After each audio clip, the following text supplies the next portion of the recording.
You know that feeling, right? That job interview is just around the corner, time's ticking, and you really want to feel prepared, but maybe not completely buried under prepping for every possible question. Yeah, that pre-interview stress is real. Exactly.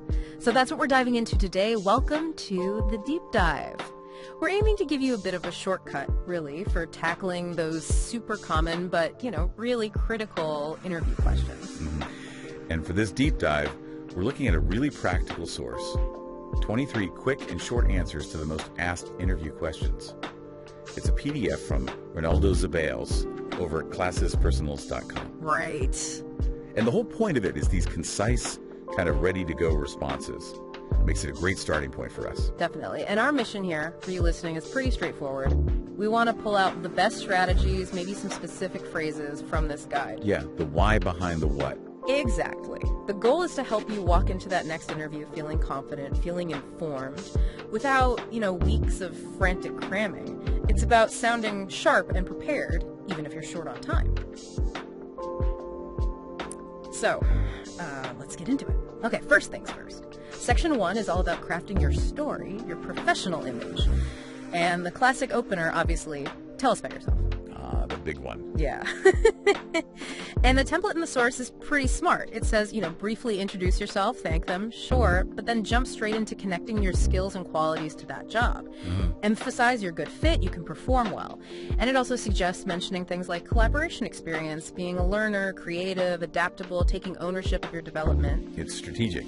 That first impression, psychologists call it the primacy effect. Yeah. It's huge. Right. So by immediately framing yourself as a proactive solution, not just like listing your job history. Yeah, not just the resume readout. Exactly. You're setting that capable problem solver image right from the get-go. It shapes the whole conversation, really. That makes sense. Okay, sticking with this personal image idea, Q10 is how would other people describe you? Ooh, good one. Leveraging others' perspectives. Yeah, and the suggested answer is really positive.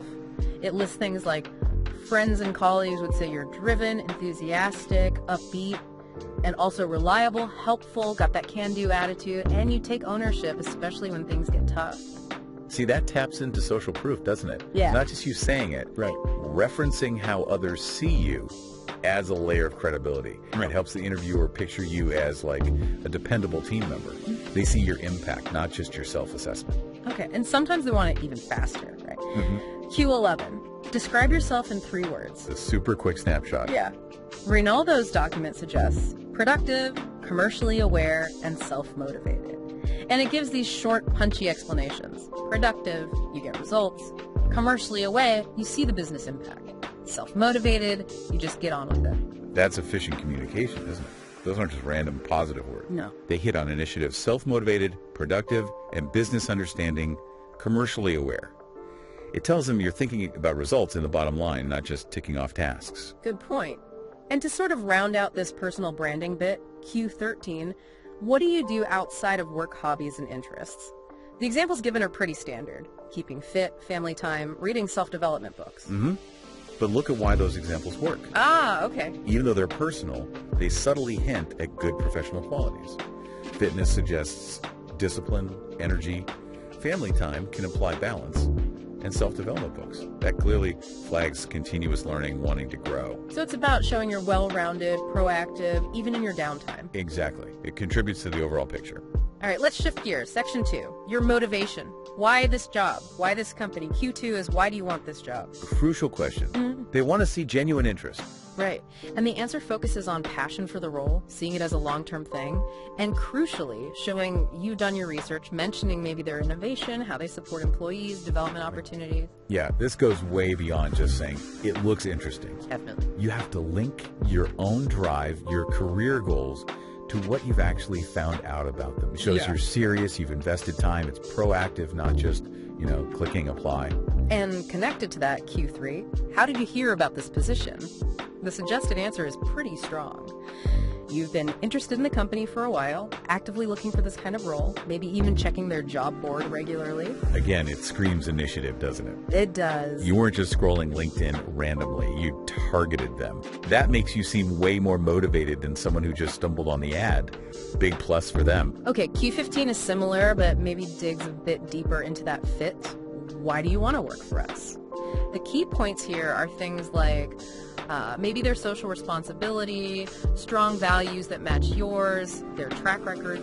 This is all about demonstrating that cultural fit, showing you're thinking long term. Right. It's saying, I see myself contributing here because I believe in what you do, how you do it. It's more than the job description. It's about the whole organization. Signals higher commitment, better retention potential. Makes sense. Now for a tricky one, Q18. Why do you want to leave your current job? The source suggests keeping it short, direct, like you're seeking a fresh challenge with an exciting, innovative company with ambitious plans. Classic, smart move. The pivot.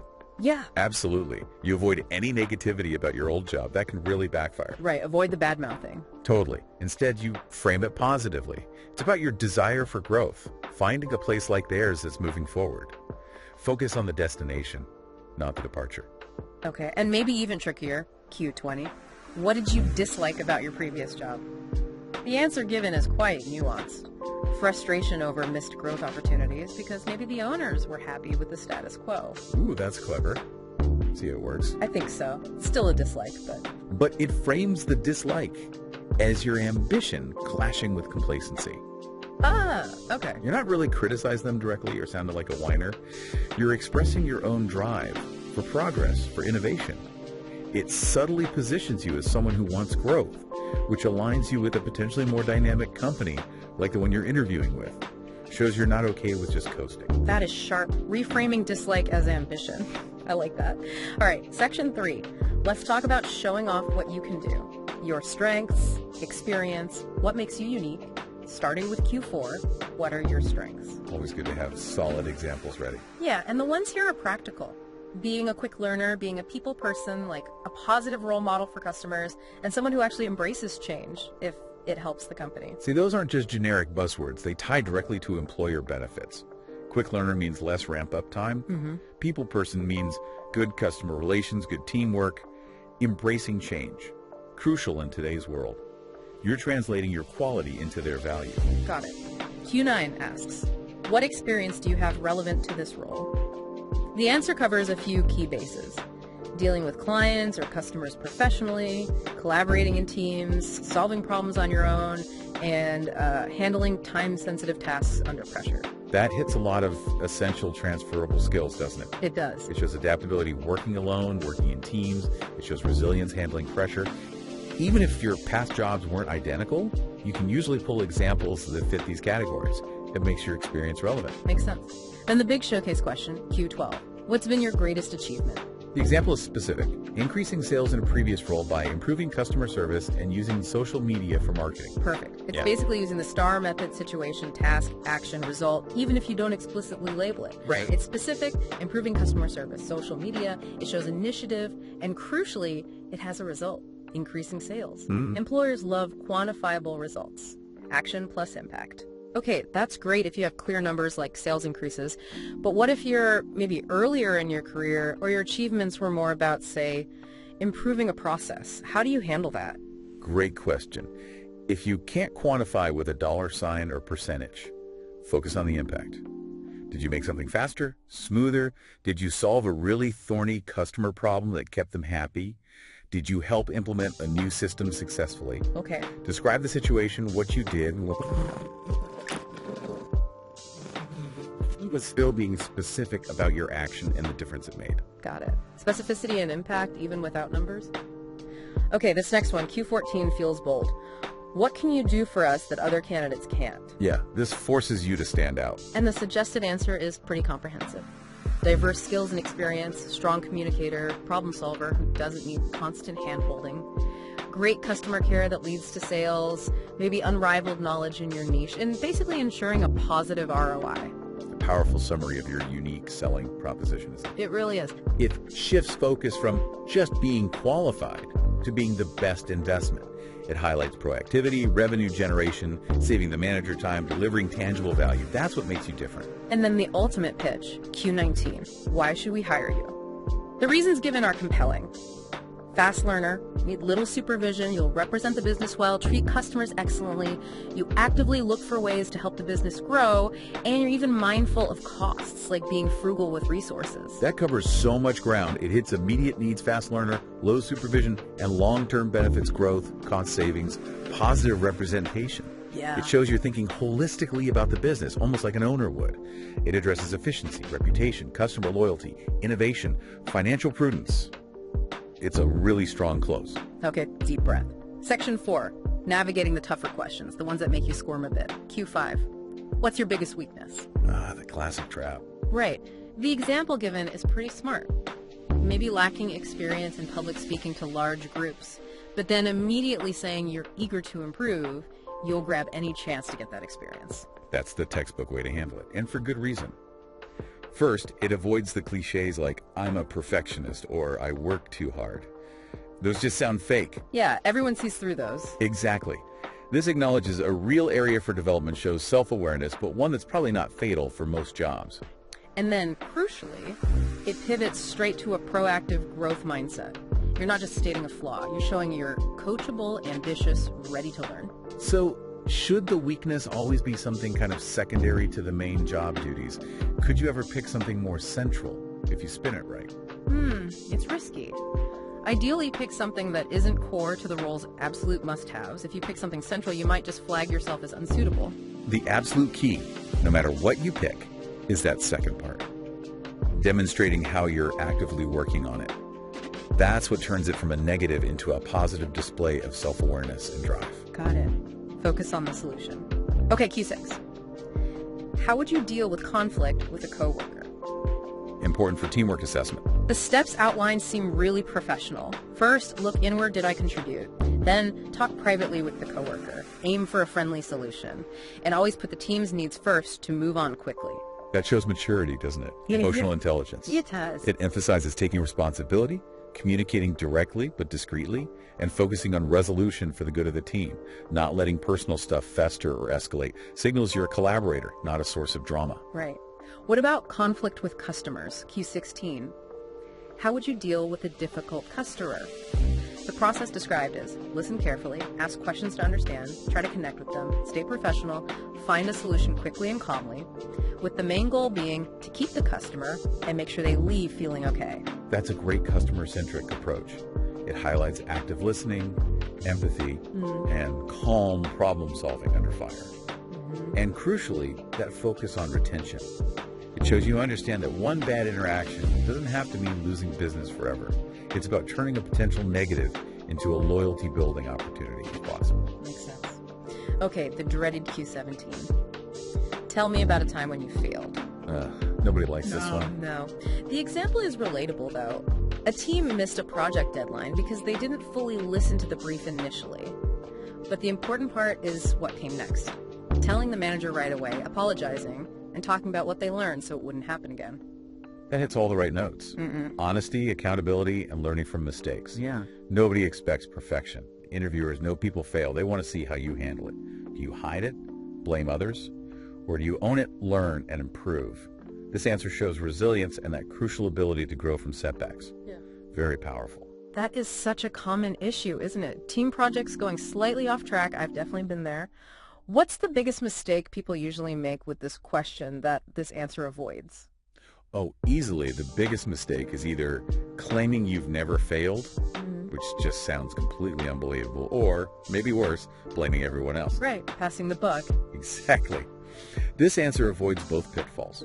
It takes responsibility, focuses squarely on the lesson learned, and shows you've already thought about how to prevent it in the future. It flips a negative experience into a positive demonstration of character. Okay, one more in this section. Q23, for roles with maybe physical demands. Can you work under pressure to meet deadlines? And how do you manage heavy lifting or physically demanding tasks? Good dual question for certain roles. The answer covers both.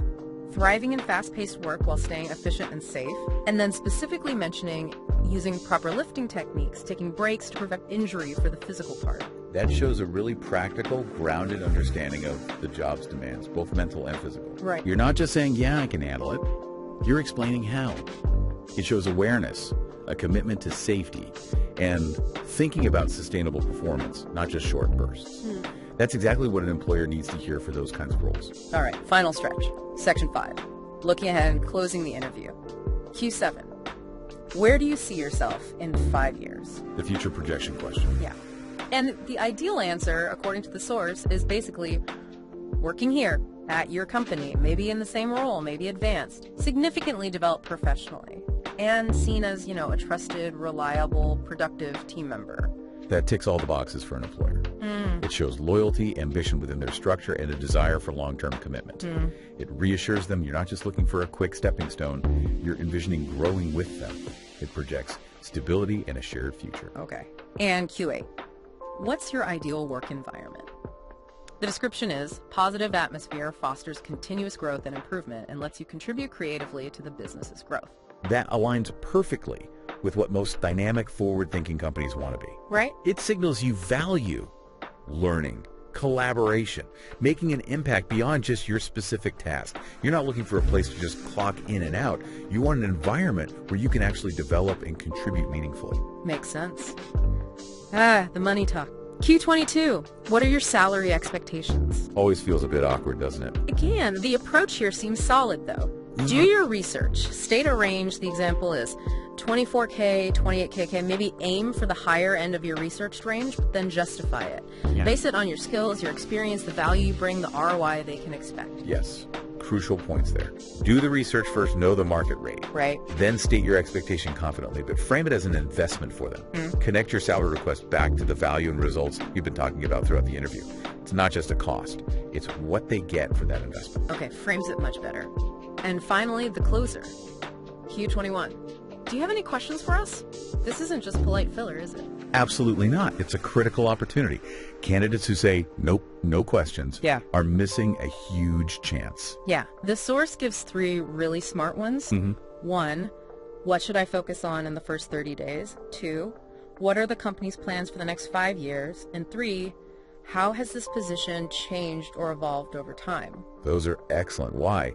Why? Because they show you're already thinking like an employee.